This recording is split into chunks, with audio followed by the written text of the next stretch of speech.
Assalomu alaykum. Bugun sizlar bilan boshqacha formatda olib bormoqchiman. Asosan gipsovый izdiyalarni ko'rsataman. Mana bunaqa qurgan gipsovый izdiyalarni gipsdan yasalgan. Keyingi bosqichi jilvirlash bosqichidan keyin ikkinchi bosqich bo'lgan laklash bosqichini birgalikda qilib ko'rmoqchiman sizlar bilan birga. Boshqacha formatda bo'layotganining sababi trinogami buzilib qolgani. Mana bo'lib buzilib qoldi.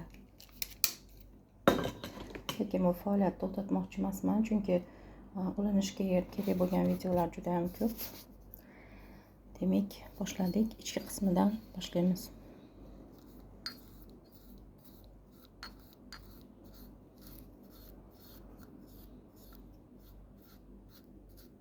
Bu lak aynan gips uchun juda ham mos.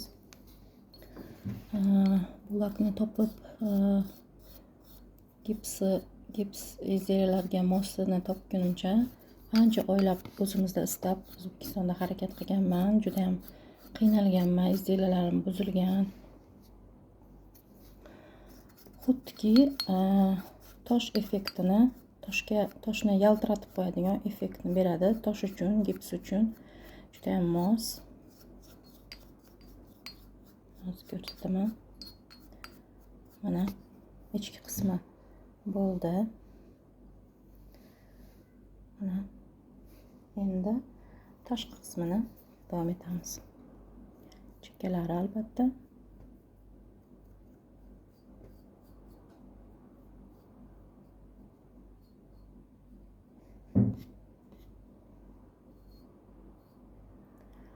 Agarda ko'proq tegib qolgan joylari bo'lsa, darhol to'g'rilab olish mumkin.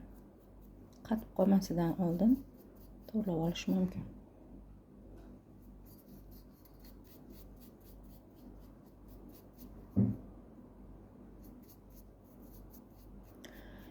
Ko'pchilik gips bilan shug'ullanadiganlarda ishi juda ham oson deb o'ylaydi. Buni qilib ko'rmaganlar.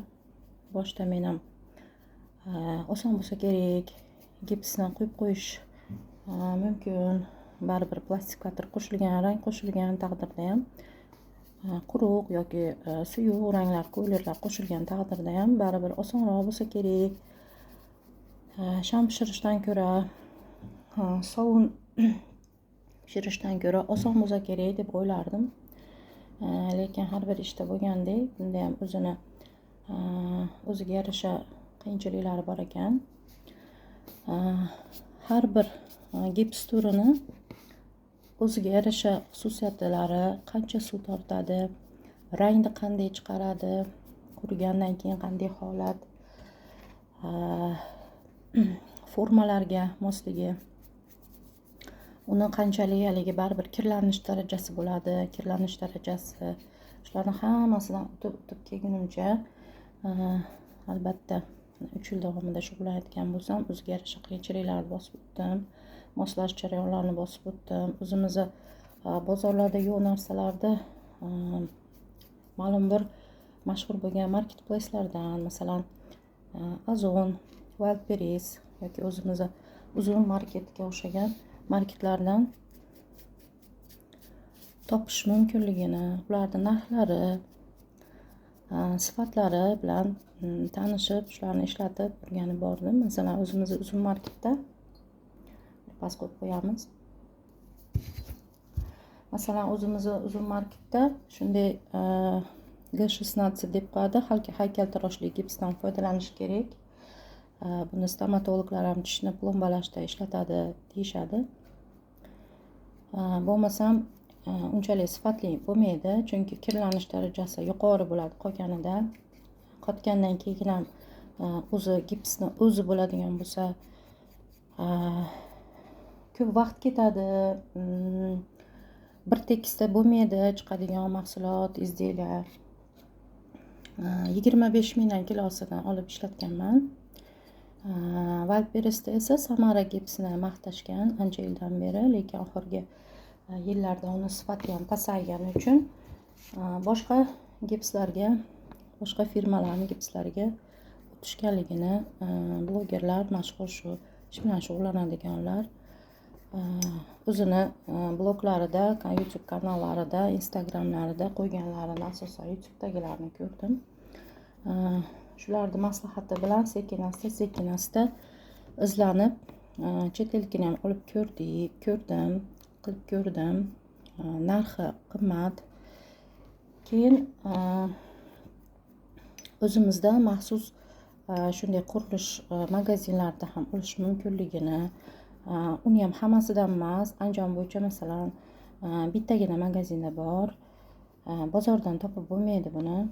Yoki bo'lmasam shu xususiy o'zlari ko'p miqdorda ishlab chiqaradigan zavodlardan sotib olish mumkin. Bularni qaydan topamiz desak, mana o'sha qurigan holati yaltiroq bo'lib, xuddiki toshni yaltiroq qilgandek yaltiroq qilib beradi. Mana farqi. Shunaqa qilib ulardan keyin ko'p miqdorda qoplab oladigan bo'ldim.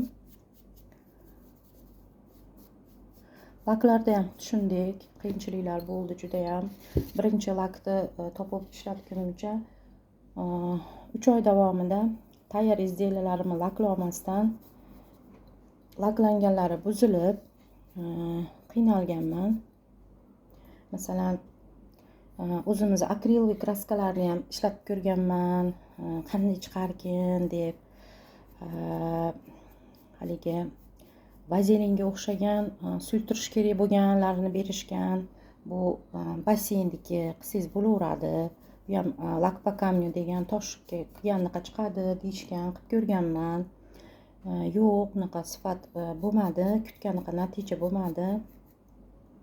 Keyin sekin izlanib qarasam, Valperisda shunaqa tayyor laklar bor ekan.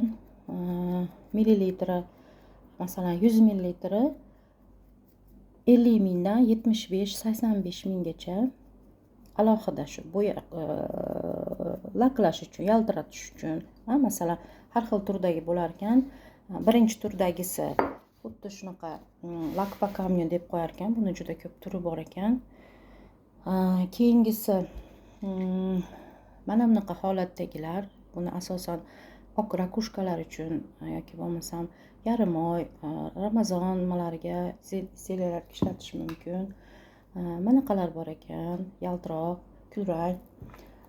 Keyin poluglansoviy deb qo'yar ekan, yarim yaltiroqligi bor. Endi bunga o'tamiz. Yarim yaltiroqligi bor. Yoki bo'lmasam to'liq holatdagi yaltiroq. Bu to'liq holatda yaltiroqlikni bermaydi.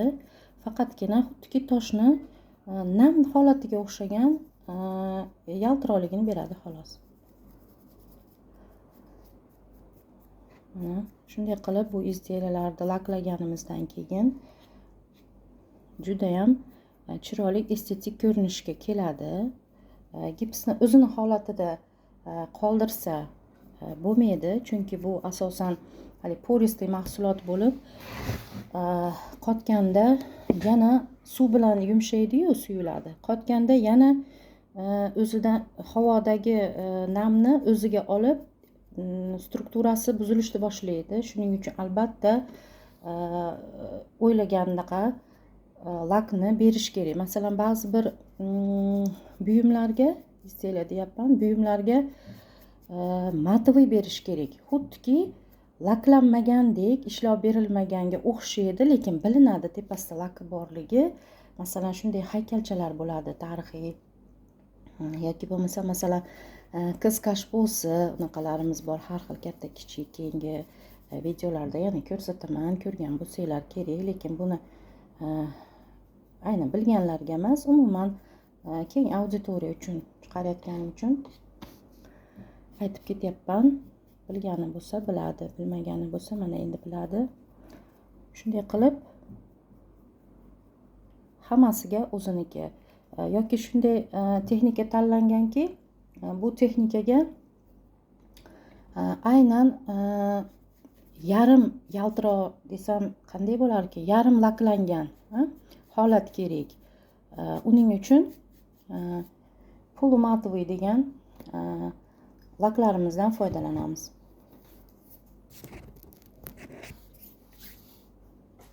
Hozircha bular quriydi. Kremit deb yozilgan. Kremitdan keyin ularning natijasini ko'rish mumkin. 2 marta lak beriladi. Agarda buni qalamdon emas, aynan shu shamdon sifatida, podsvechnik sifatida foydalanmoqchi bo'linsa, mana bu berilgan sloyni navbat-navbatdan 5-6 martagacha berish tavsiya etilgan. O'sha olmay qoladi lakni, qalin lak sloy bo'ladi. Shunaqa qilish mumkin yoki bo'lmasa maxsus shunaqa ishlov beradigan organik moddalar bor. Vazelinga o'xshagan. Mana bu joyiga beriladi, hammasini ichki tomoniga. Berilgandan keyin yana qotishi kutiladi. Bir sloy bersa bo'ladi uni. Uni ham maxsus gipslar bo'ladi. Akril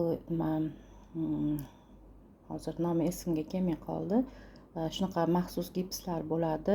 Jismonit boshqa deydi. Shularga berilsa bir martada qotishiga shu mumga o'xshagan nimani ishlov berib sham quyish mumkin ichiga. Lekin hozircha masalan shamdon qilmoqchi bo'lsak, zakaz shunday tushgan bo'lsa, shunaqa zadumka bo'lsa, shunaqa o'ylangan bo'lsa, reja bo'yicha mana bunaqa lakdan 6 qavat, 5-6 qavat berilgandan keyin u yaxshilab bir necha kun davomida quriydi. O'zi izdiya ham 5 kun davomida quriydi. 3-5 kun. Juda kichkina holatdagilar bo'lsa 3 kun yetarli. Agar kattaroq bazalar yoki bo'lmasa kattaroq idishlar bo'ladigan bo'lsa, izdiya bo'ladigan bo'lsa 5 kun 7 kungacha quriydi. Keyin bunaqa protseduralarni qilish mumkin. Shunaqa gipsni o'ziga ham tayyorlash jarayonida aytib o'taman. Bir necha xil o'zini qo'shimchalari bo'ladi. Mana qanaqa yaltirayapti, bemalol ko'rish mumkin. Bunga jigarrang quruq bo'yoni, parashok sifatidagi, kukun sifatidagi bo'yoni ishlatganman. Bular ham alohida sotiladi. Wildberries'dan olganman. 9 ta alohida korobkada kelgan salofan paketlarida, lekin zip paketlarda. Bu endi kremitdan keyin quriydi. Agarda vannaxonaga ishlatiladigan holatdagilar bo'lishi mumkin. Buni pepelnitsa holatda ham qilib bering deyishgan, qilib berganman. 3 ta sloy berganman ichiga. Hamda lakni, oxirgi finishni lakni berishdan oldin gidrofobizator bilan suvni o'ziga shimdirmaydigan suyuqli bilan albatta bunga ishlov berish kerak bo'ladi. Shundan so'ng uni shunaqa nam xonalarda ham, masalan vannaxonalarda ham ishlatish mumkin bo'ladi. Bo'lmasam unga yaroqsiz bo'lib qoladi. E'tiborlar uchun rahmat. Keyingi safarlarda ko'rishguncha